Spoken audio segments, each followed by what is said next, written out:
고린도전서 13장 1절에서 7절까지 우리 함께 한 목소리로 읽어주겠습니다. 내가 사람의 방언과 천사의 말을 할지라도 사랑이 없으면 소리나는 구리와 울리는 꽹과리가 되고, 내가 예언하는 능력이 있어 모든 비밀과 모든 지식을 알고 또 산을 옮길 만한 모든 믿음이 있을지라도 사랑이 없으면 내가 아무것도 아니요. 내가 내게 있는 모든 것으로 구제하고 또 내 몸을 불사르게 내줄지라도 사랑이 없으면 내게 아무 유익이 없느니라. 사랑은 오래 참고 사랑은 온유하며 시기하지 아니하며 사랑은 자랑하지 아니하며 교만하지 아니하며 무례히 행하지 아니하며 자기의 유익을 구하지 아니하며 성내지 아니하며 악한 것을 생각하지 아니하며 불의를 기뻐하지 아니하며 진리와 함께 기뻐하고 모든 것을 참으며 모든 것을 믿으며 모든 것을 바라며 모든 것을 견디느니라. 아멘. 이 본문은 성경에서 가장 유명한 구절이죠. 믿는 사람뿐만 아니라 믿지 않는 사람들에게도 가장 잘 알려진 구절입니다. 그런데 약간의 오해가 있는데요. 많은 사람이 이 구절을 연인 간의 좀 사랑으로 적용하곤 합니다. 그래서 예전에는 그 축가로 많이 사용된 것으로 알고 있습니다. 그러나 문제는 정작 교회 안에서는 이 구절로 만들어진 노래를 잘 부르지 않는 것 같습니다. 그러나 이러한 모습은 본문의 의도와 좀 다르게 적용하는 것입니다. 이 바울이 글을 쓸 때에 이성 간의 사랑이나 부부 간의 사랑을 염두에 두고 사랑장을 써내려간 것이 아닙니다. 본문에서 말씀하는 사랑의 대상이 누구입니까? 연인이나 부부가 아니라 교회 공동체, 성도들을 향해서 이러한 모습으로 사랑하라, 이렇게 말씀한 것입니다. 그런데 여러분, 이렇게 말하면 좀 부담이 되죠. 정말로 고귀하고 높은 수준의 사랑을 말씀하기 때문입니다. 이성 간의 사랑이라면 괜찮습니다. 왜냐하면 우리가 자기의 호감도에 따라서 사랑하는 한 사람을 선택하기 때문에 특별한 관계에서 특별한 사랑을 한다, 이렇게 생각하기 때문입니다. 그러나 우리가 보편적으로 모든 성도를 이러한 수준으로 사랑해야 한다라고 생각하면 마음에 부담이 되는 것이죠. 그러나 우리가 부담을 느끼는 것보다 이 서신을 처음 받은 고린도 교회 성도들이 아마 더 큰 부담을 느꼈을 것입니다. 왜냐하면 여러분, 고린도 성도들 어떤 사람들입니까? 우리가 지금까지 고린도 전서를 계속 봐왔는데요. 고린도 교회는 정말로 문제의 집합과 같은 교회였습니다. 노골적으로 말하면 사랑과는 정말 거리가 먼 사람들이었습니다. 한 30명 정도 되는 아주 작은 공동체였는데요. 4개의 분파로 나누어져 있었죠. 또 나는 지혜가 있다, 나는 자유하다라고 하면서 연약한 사람들에게 상처를 주기도 했습니다. 또 성찬을 통해서 주님의 몸과 피를 대하는데 자기 배를 채우고 또 술에 취하는 경우도 있었습니다. 은사에 따라서 서로를 구별하고 판단하고 비교하고 우열을 가르기도 했습니다. 이러한 성도들에게 아주 고귀한 사랑을 요구하는 것입니다. 그런데 그냥 단계별로 조금 더 나은 수준만 이야기를 해주면 좋겠는데, 성도들의 현재 모습과 괴리가 느껴질 정도로 정말로 높은 수준의 사랑을 말씀하는 것입니다. 직접적으로 말하면 고린도 교회 성도들과 정반대의 모습을 사랑이다, 이렇게 말하는 것입니다. 그래서 바울은 사랑은 어떤 것이다 라고 정의하는데요, 조금 이상합니다. 사랑은 이러한 것이다, 이렇게 말하기보다 이렇게 하지 않는 것이다, 부정하는 이야기가 상당히 많이 있는데요, 성도들의 모습을 하나하나 지적하면서 그 모습과 반대의 방향으로 나아가는 것이 바로 사랑이다, 이렇게 이야기를 하는 것입니다. 그래서 여러분, 우리도 이 말씀을 있는 그대로 받아들이는 태도가 참 중요한 것 같습니다. 스스로 나는 아직 그 정도 고귀한 수준은 아니라고 여기면서 그냥 조금 더 나은 수준만 적용하려고 하는 태도는 잘못되었습니다. 여러분, 우리가 할 수 없는 것 맞습니다. 하지만 우리 안에 하나님이 계시고요, 또 하나님께서 우리 안에서 역사하십니다. 따라서 우리가 내 기준에 맞게 조금만 하나님의 말씀을 취하려는 태도는 내 안에 역사하시는 하나님을 인정하지 않는 것과 같은 것이죠. 나는 할 수 없습니다. 하지만 하나님이 사랑이시죠. 그리고 성령 하나님은 우리 마음 가운데 하나님의 사랑을 한량없이 부어주신다 라고 말씀하십니다. 그래서 내 힘으로 할 수 없는 그것이 하나님의 역사로 인해서 우리 안에, 우리 공동체 가운데 이루어지게 됩니다. 그래서 우리가 하나님을 의지하면서 또 하나님의 말씀을 있는 그대로 받아들이고 말씀 앞에 씨름하는 태도가 참으로 중요합니다. 그래서 바울은 사랑과 전혀 거리가 먼 것처럼 보이는 고린도 교회 성도들에게 아주 높은 수준의 사랑을 요구하는데, 사랑의 하나님께서 교회 가운데 역사하시기를 기도하고 기대하면서 이러한 구절로 이제 성도들에게 권면하는 것입니다. 그러면 결과가 어떻게 되었을까요? 나중에 고린도 후서를 보면요, 고린도 교회 성도들이 상당히 많이 변화된 모습을 확인하게 됩니다. 저도 우리도 이 말씀을 대할 때마다 참 부담이 될 것이고요. 또 말씀 앞에 서면 너무 부끄러운 마음이 듭니다. 그러나 우리가 함께 하나님의 말씀 앞에 있는 그대로 서면 좋겠습니다. 하나님이 사랑이시고요, 우리 안에 그 사랑을 부어주시는 성령 하나님을 의지한다면 우리 안에도 이러한 풍성한 사랑의 역사가 나타나리라 믿습니다. 그러면 여러분, 사랑이 무엇입니까? 이 본문에서는 사랑이 무엇이다 정의하기 전에 사랑이 얼마나 가치 있는 것인가 먼저 말씀합니다. 우리가 지난주에 예배의 가치에 관하여서 말씀을 나누었는데요, 천하를 얻는 것보다 더 귀한 것이 바로 예배다라고 말씀했습니다. 우리의 생각보다 훨씬 더 귀한 것이었죠. 그런데 사랑도 그러한 것 같습니다. 본문에서는 사랑의 가치가 절대적이다 이렇게 말씀합니다. 다른 것과는 비교의 대상이 안 될 정도다 말하는 것입니다. 이 다른 것들은 상대적인 것이지만 사랑만큼은 결코 없어서는 안 되는 절대적인 것이다 말씀하고 있습니다. 그러면 여러분, 상대적인 것은 무엇입니까? 바울이 비교하는 것은 은사인데요. 바울은 은사 이야기하다가 오늘 본문에서 사랑 이야기로 갑자기 전환했죠. 은사는 각자 다양하게 주어지는 것이다 라고 했습니다. 그래서 은사에는 반드시라는 단어가 포함되면 안 됩니다. 어느 교회에서는 반드시 어떤 은사를 받아야 된다라고 하지만 이제 은사는 그렇지 않습니다. 은사는 반드시가 아니라 모든 성도에게 각자 다양하게 주어지는 것입니다. 그러나 반드시라는 단어는 어디에 붙여져야 합니까? 사랑에 어울리는 것이죠. 사랑은 절대적인 것이고 우리는 반드시 사랑해야 합니다. 그래서 본문 1절에서 세 가지 은사를 이야기를 하는데요. 먼저는 방언 이야기를 하죠. 상당히 신기한 은사 아닙니까?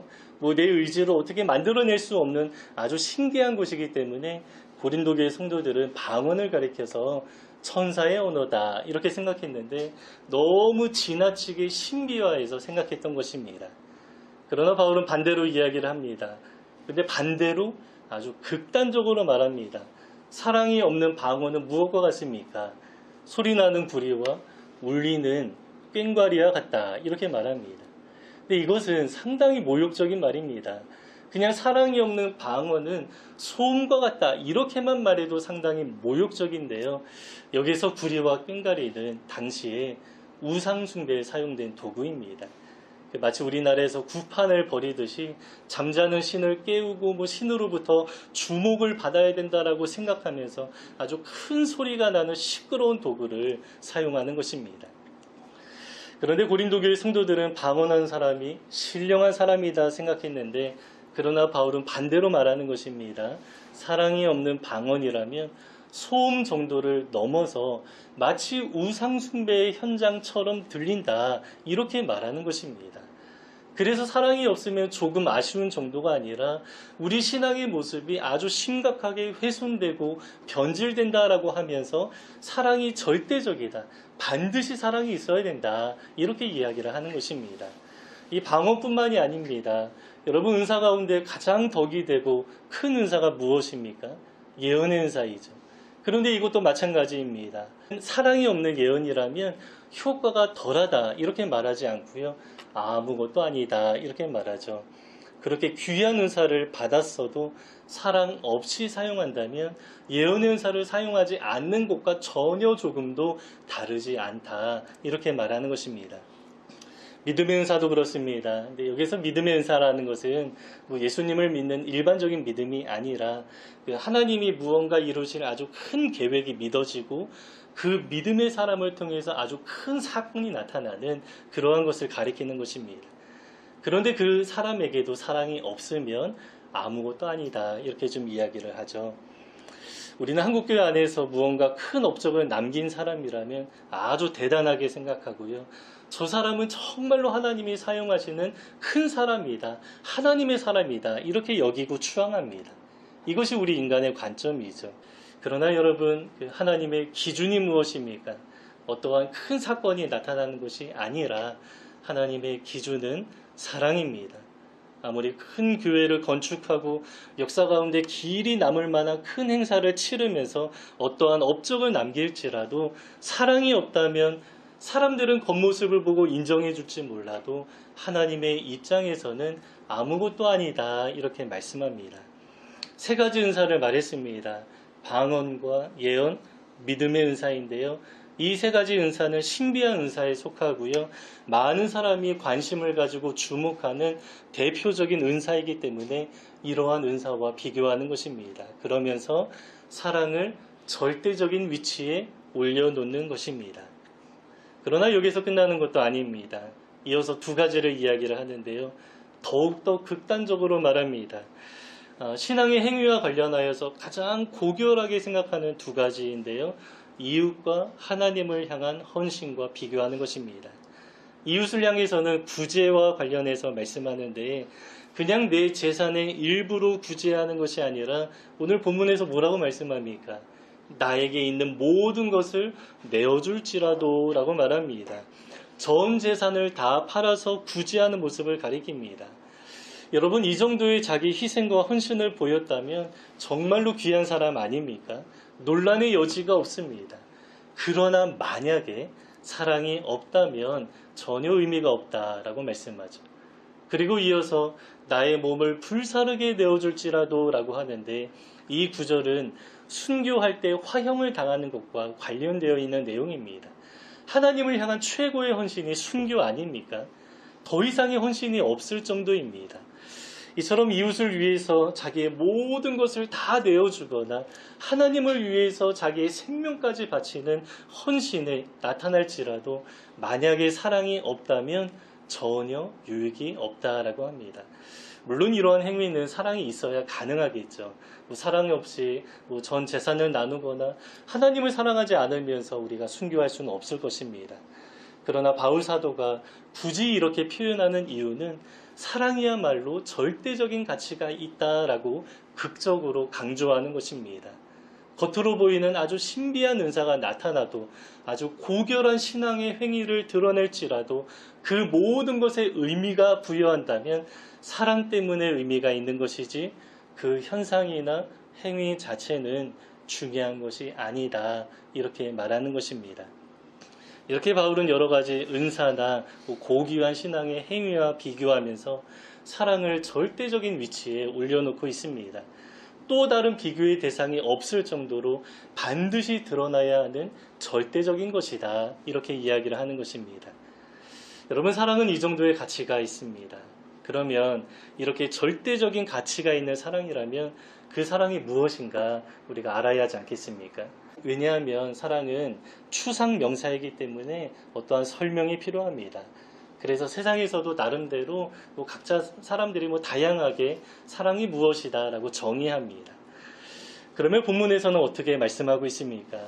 제가 세어보니까 사랑은 이렇다, 사랑은 이렇지 않다, 약 15개를 말씀하고 있는데 그 중에 오늘은 하나만 함께 나누려고 합니다. 사랑은 오래 참는 것입니다. 일반적으로 우리가 사랑을 생각할 때 무언가 감정적으로 충만해진 상태를 떠올립니다.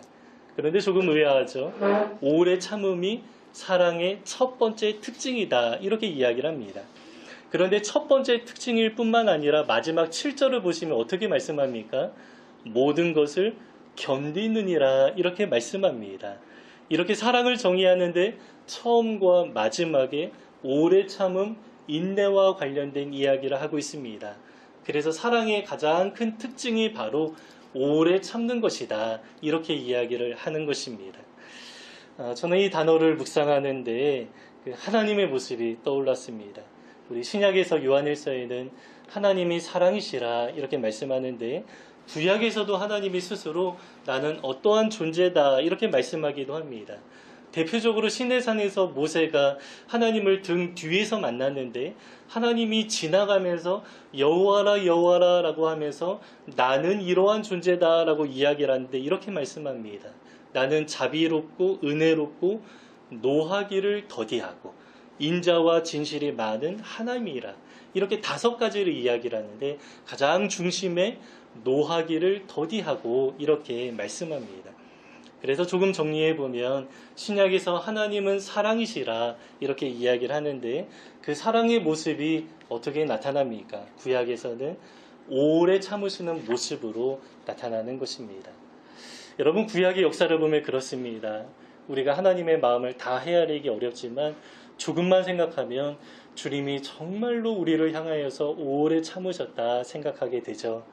구약의 역사를 곰곰이 생각해보면 죄인을 향해서 오래 참으시는 하나님, 이렇게 정의할 수 있을 것 같습니다. 우리 창세기를 보면요, 아브라함부터 구체적으로 구속의 역사가 시작됐는데 아브라함 이야기를 하기 전에 1장부터 11장까지 어떤 이야기를 하고 있습니까? 우리가 죄인이다, 이 이야기를 하고 있습니다. 창조하셨지만 타락했습니다. 그래서 하나님이 홍수로 심판하셨습니다. 그런데 그 다음에 어떠한 결과가 나타났습니까? 그럼에도 불구하고 바벨탑을 쌓으면서 죄를 쌓아가는 인간의 현실을, 실상을 보여주는 것입니다. 그래서 우리의 실상이 어떻습니까?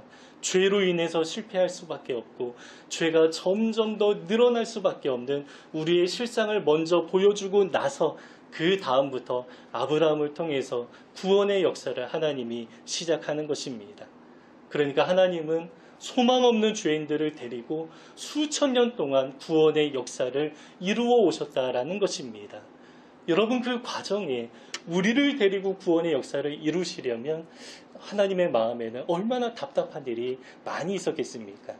이 구속의 역사는 아브라함을 통해서 시작됐는데요. 그 아브라함 한 사람의 인생을 만들어 가시는 그 하나님을 생각해도 하나님은 정말로 오래 참으시면서 그를 믿음의 사람으로 만들어 가셨다 생각하게 됩니다. 우리가 조금 건너뛰어서 광야 40년의 그 삶은 어떻습니까? 이 광야 생활은 민수기에 주로 나오는데요. 민수기는 이렇게 말할 수 있습니다. 민수기는 불평의 책입니다. 불평으로 시작해서 불평으로 마무리합니다. 하나님이 아무리 말씀하고 경고하고 심판해도 계속해서 불평하고 반복하는 그런 백성들의 이야기가 기록되어 있습니다. 그런데 하나님은 포기하지 않으시고요, 이들을 데리고 구원의 역사를 이루어 가십니다. 여러분, 사사기는 어떻습니까? 약 300년, 400년 정도의 역사인데요. 영적으로 가장 어두웠다고 평가하는 기간입니다.